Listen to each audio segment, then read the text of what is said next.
What's going on, YouTube? It's your girl 3D Fitness Soldier back with another video. Yes, guys. So today I wanted to bring you guys an update on my Naca experience. Yes, it has been 3 years and it'll be 4 years. January of next year, 2024, it'll make 4 years since I closed on my Naca home. So today I just want to do a video, like a Naca update, just updating you guys on just everything, my experience with Naca and just everything pretty much. So guys, if you haven't already, make sure you go ahead, hit that subscribe button, like this video. And yes, guys, so let's get into it. My experience with Naca has been amazing. Technically I'm not with Naca anymore. Like, I got my house through Naca, but after you close on your house, you actually have a relationship with Bank of America. So, but Naca is basically just the lending company or whatever. So yeah, so the experience has been amazing. I still thank God to this day that I decided to go through with the process of closing on the Naca home.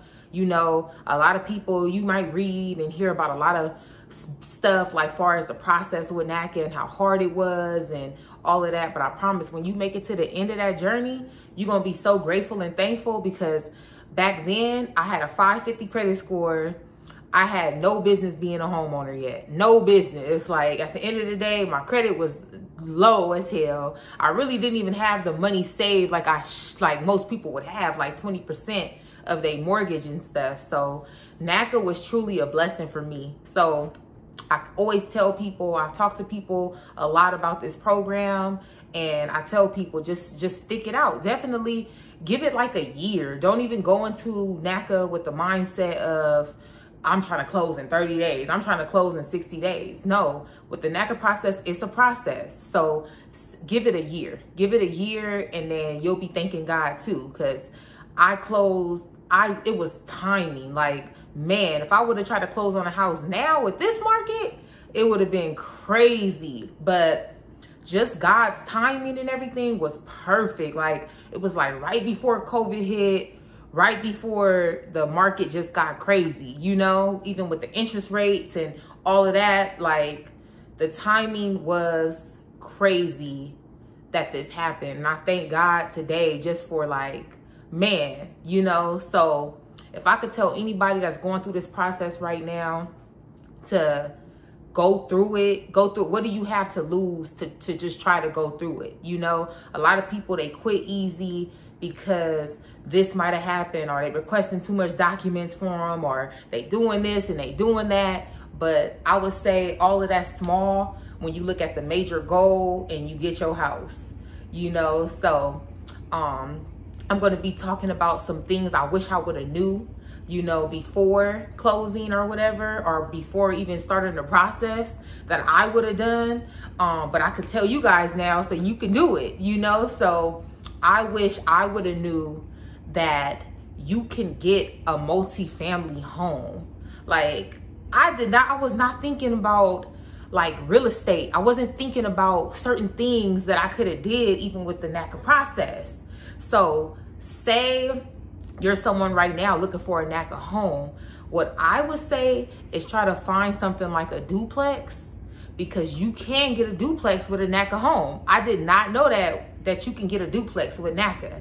So I'm seeing it to where people are getting duplexes, staying in one home, staying in one of the homes of the duplex as their primary home, and then renting out the other one, which is a smart play on a whole nother level, because you rent out that other home, you use that money to buy another home. But as long as Naca is still your primary residence, Naca has to be your primary residence.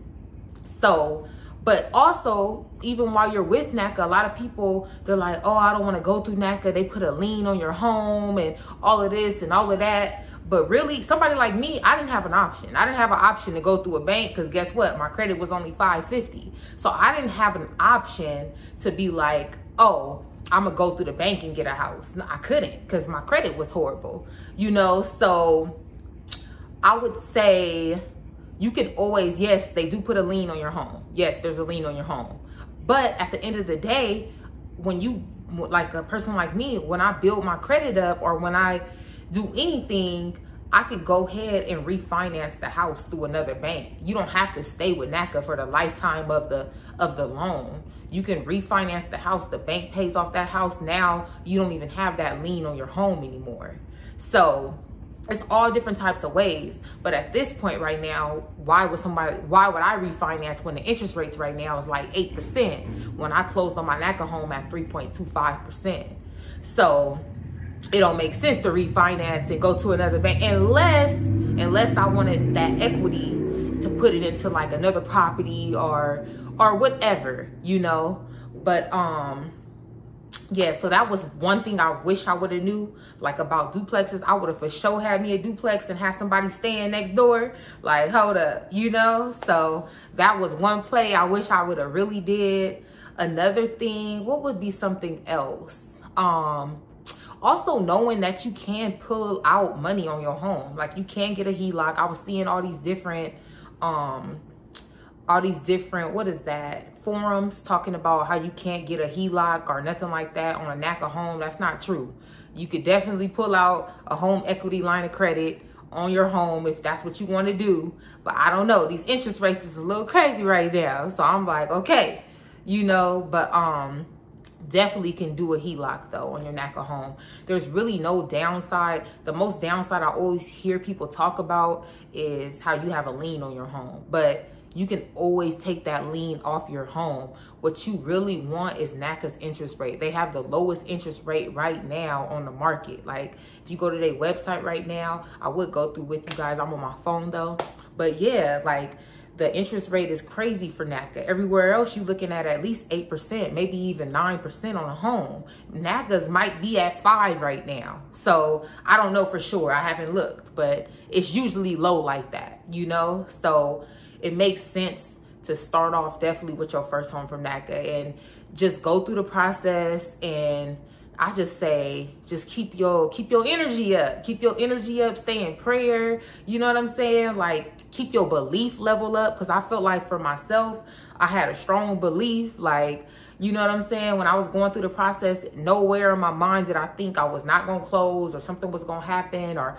nothing like that. You know what I'm saying? So I feel like everything just happened the way it was supposed to happen. I had no business being a homeowner. So I'm just posting this video to give you guys some encouragement. Definitely you guys that's going through the process, or even you guys that's stagnant, that never finished the process and you stopped or something. Like get back in the game and do it, you know? Because right now, if you look at, I could only imagine if I was still freaking paying rent on an apartment. And right now, rent is crazy.